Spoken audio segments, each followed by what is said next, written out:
Movie കണ്ട് inspire ആയിട്ടാണ് കൊലപാതകം കൂടുന്നത് എന്നുള്ള ഒരു സ്റ്റാറ്റസ് ഞാൻ ഫ്രണ്ട്സിന്റെ ഇടയിലൊക്കെ അങ്ങനെ കണ്ട്. എന്താണ് നിങ്ങൾക്ക് തോന്നുന്നത്?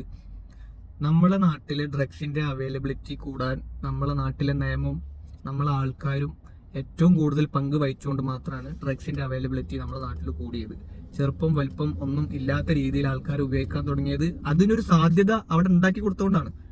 ഇപ്പം ഈ വക ഫിലിമുകളും ഈ വക സാധനങ്ങളും ഒക്കെ ഇപ്പോൾ ഒരു വയലൻസ് ആയിക്കോട്ടെ, ഇപ്പോൾ ഫാസ്റ്റ് ആൻഡ് ഫ്യൂരിയസ് പോലത്തുള്ള മൂവി കണ്ടിട്ട് നമ്മൾ UAE അല്ലെങ്കിൽ GCC കൺട്രിയിലോ പോയിട്ട് അതേപോലെ വണ്ടി ഓടിക്കൂല. എന്തുകൊണ്ടാണ്? നമുക്ക് ഫൈന് കിട്ടും എന്നുള്ള ഒരു ധാരണ നമുക്കുണ്ട്. അല്ലെങ്കിൽ നമ്മൾ പോലീസ് പിടിച്ചു കഴിഞ്ഞാൽ നമുക്ക് ഊരാൻ എളുപ്പമല്ല എന്നുള്ളത് നമുക്ക് വ്യക്തമായിട്ട് അറിയാം. അതേപോലെ തന്നെ ഫിലിം കണ്ടിട്ട് നമ്മളിപ്പോൾ ഒരാളെ തല്ലുണ്ടോ? കറിയിൽ ഉപ്പ് കുറഞ്ഞു പറഞ്ഞിട്ട് നമ്മൾ ഹോട്ടലിൽ കയറി പ്രശ്നം ഉണ്ടാക്കണില്ല. കാരണം എന്താ? ഇവിടുത്തെ നിയമം എന്താണ്, ഇത് നമ്മളെ ഏത് രീതിയിൽ ബാധിക്കും എന്നുള്ളത് നമുക്ക് വ്യക്തമായിട്ട് അറിയാം. അതുകൊണ്ട് മാത്രമാണ് നമ്മൾ ഒതുങ്ങുന്നത്.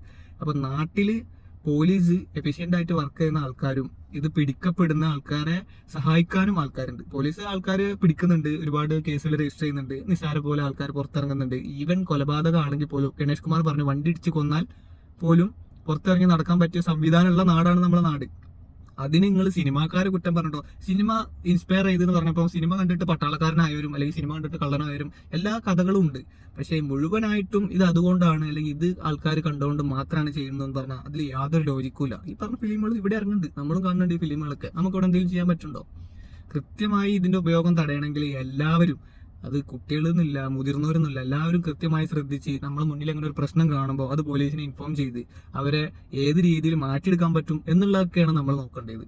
അപ്പം ഒരാളിപ്പോൾ പോലീസ് പിടിച്ചു കഴിഞ്ഞാൽ ആ പിടിച്ച പോലീസുകാരനക്ക് പ്രശ്നമാവുന്ന രീതിയിലൊക്കെ ആളുകൾക്ക് ഇപ്പൊ സപ്പോർട്ട്, അത് ഏത് കേസായിക്കോട്ടെ, ഡ്രഗ് കേസ് ആയിക്കോട്ടെ, പ്രശ്നമായിക്കോട്ടെ, പീഡനമായിക്കോട്ടെ, കൊലപാതകം ആയിക്കോട്ടെ, എന്തും ആയിക്കോട്ടെ, എന്നിരുന്ന ഒരു നിയമ സംവിധാനമുള്ള സ്ഥലത്താണ് നമ്മൾ. കേരളം, ഇന്ത്യ ഈ ഒരു കാര്യത്തിൽ ഒന്നും പറഞ്ഞിട്ട് കാര്യമില്ല. എന്ത് വേണമെങ്കിലും എങ്ങനെ വേണമെങ്കിലും ആൾക്കാർക്ക് ചെയ്യാമെന്നുള്ള നിലക്കാണ് നമ്മളെ റൂൾസ്.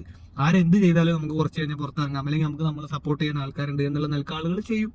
ഇപ്പൊ കൊലപാതകങ്ങൾ നിരന്തരം നടന്നുകൊണ്ട് ഇതൊരു ചർച്ചാ വിഷയമായിപ്പോൾ ആൾക്കാർ സ്റ്റാറ്റസ് ഇടുന്ന, സ്റ്റോറി ഇടുന്ന, അതിനെപ്പറ്റി സംസാരിക്കുന്ന ചാനലുകളിൽ വരുന്ന ചാനലുകളിൽ എന്നും ന്യൂസുകളാണ്. അത് അങ്ങനെ സംഭവിച്ചു, ഇവിടെ അവിടെ വെട്ടിക്കൊന്നു, അമ്മനെ കൊന്നു, അച്ഛനെ കൊന്നു. കുറച്ച് കഴിഞ്ഞാൽ വേറെ ന്യൂസ് കിട്ടുമ്പോൾ അവരതിലേക്ക് പോകും. നമ്മൾ തടയാൻ വിചാരിച്ചാലേ ഈ കാര്യങ്ങൾ നിൽക്കുള്ളൂ. അല്ലാണ്ട് തൽക്കാലത്തിന് ഒരു സംഭവം അത് അങ്ങനെ പറഞ്ഞു തീർക്കാന്നല്ലാണ്ട് ഒരു മാറ്റവും നമ്മുടെ നാട്ടിൽ വരുന്നു എനിക്ക് തോന്നുന്നില്ല.